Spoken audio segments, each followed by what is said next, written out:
Okay, so this has been sitting for 24 hours, and this is the cupcake portion, or the cone portion, which I think is so cute. It's got a little bit of a crack here, so not sure what to do about that. I tried to pack it as best I could, but it's solid, so it's not going to go anywhere.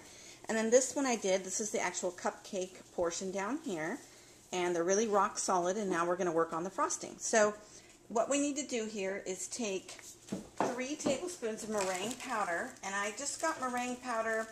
Now you can do meringue powder or egg whites. I chose to do the meringue powder because it's half the cost of what the egg whites are, and it works just as well. And actually, I read on the internet it even works better. So cheaper and better. So this is what I'm going with, the meringue powder.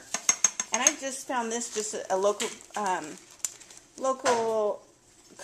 cooking store, but I actually saw this right inside of the supermarket. So I just didn't want to buy that much because you only needed 3 tablespoons, so I didn't want to buy a whole bunch of this. And now what I need is 5 tablespoons of warm water. So let me get that and come right back. So this is the 1 tablespoon, or excuse me, 3 tablespoons of meringue powder and 4 to 5 tablespoons of warm water. And I've just been stirring this to mix this all together. And now we're going to mix 1 pound, which is 2 cups of powdered sugar and a 1/4 teaspoon of cream of tartar. And we're going to put that in this bowl here. So we'll put that in here and then come right back. Okay, so here I have the powdered sugar and also have the cream, 1/4 teaspoon cream of tartar in there. And it says to mix this just for a little bit. So I'm just going to do this just to get it incorporated. And then I'm going to slowly add this mixture here of the meringue and also, what else do I have in here? The water. So I'll add that into there. And then you're going to keep mixing this until it forms, whoops, stiff peaks. So I'm going to keep doing this, and then we'll come back when this is all done. Okay, it said beat for 7 to 9 minutes. I've been beating for probably about 3 minutes, and then I need to add the colorant. I probably should have done the colorant beforehand. But this color here is what came in that one kit. So anyway, I'm just doing a couple colors here. A couple little drops is what I meant to say. And so we'll make it this color for the frosting. I'll try and see. That's about like 4 drops. So I'm going to try this, and I may end up needing to add a couple more drops, but for now I'm just going to try these 4, and we'll see how that goes. Okay guys, this is totally just for fun, but I have one of these that didn't make a full one when I was making the cupcakes and thought it would be fun to put in this warm water and just see what happens. Just so that you know, I was able to make 4 cupcakes and 2 of the cones with that recipe that I gave you guys. They did say on there that it's not good to double up that recipe. For some reason, it just makes things not turn out as well. So just a heads up on that. It appears you have to mix them up separately. So let's try this. Oh, look at that, you guys. That is so cool. Wow. That is really cool. It's so neat to make something like that and watch it all come together and see what really happens. I love that. That was really cool. So anyway, obviously I'll be making lots more of these because this was a lot of fun and really, really easy to do. And if you guys have youngsters, or even if you don't have youngsters, hey, I'm not a youngster, but I had fun doing this. All right, take care, guys.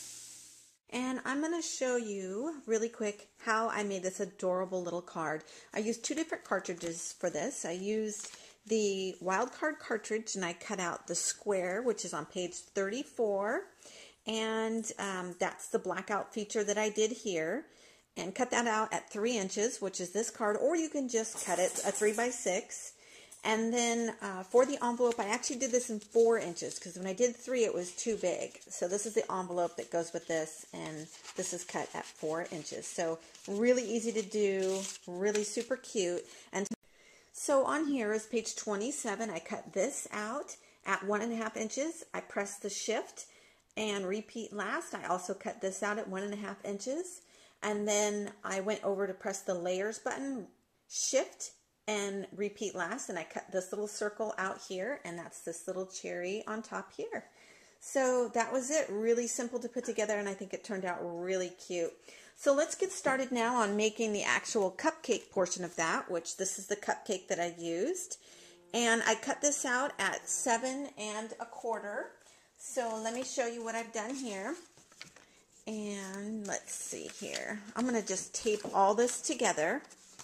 No, I'm sorry. I cut this out at 8 1/4. I did try 7 and it just didn't seem to work that well. So I had to make it a little bit bigger. And then I did do one at fit to a page. And fit to a page makes an 11 1/2. And that's way, way, way too big. Actually, that was so big to the point where I actually thought it would be super cute as an Easter basket. That's how big it was. But anyway, so let's put this together here. There we go. And put the sides here. I went ahead and pre-scored this just so it would make it easier to put this little box together like that. Isn't that super cute for the little cupcake?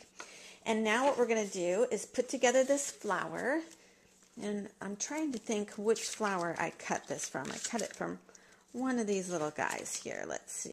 Alright guys, so there's the finished product. How cute is this little cupcake in here? I think that is so darn cute. And then it's got the little flower that I went ahead and adhered onto here. And with the little card that you can give when you give this to someone, or like I said, you can ship this and just put some bubble wrap or some extra packaging material just to make sure that keeps safe and protected so it doesn't jostle around when it's being shipped. And this little Sweet Wishes here was from the My Pink Stamper stamp collection. So I hope you guys give this a try. These bath bombs are the best. They're wonderful, and what I love about it is that it's a really inexpensive gift to give to someone. But it's homemade, and you just can't put a price on homemade. To know that someone was thinking about you and put something special just for you is really neat. And there's so many different sprinkles and different essence oils that you can use in this to really make it smell beautiful. So enjoy, and I hope you guys give this a try. Have a great day, everybody. Bye-bye.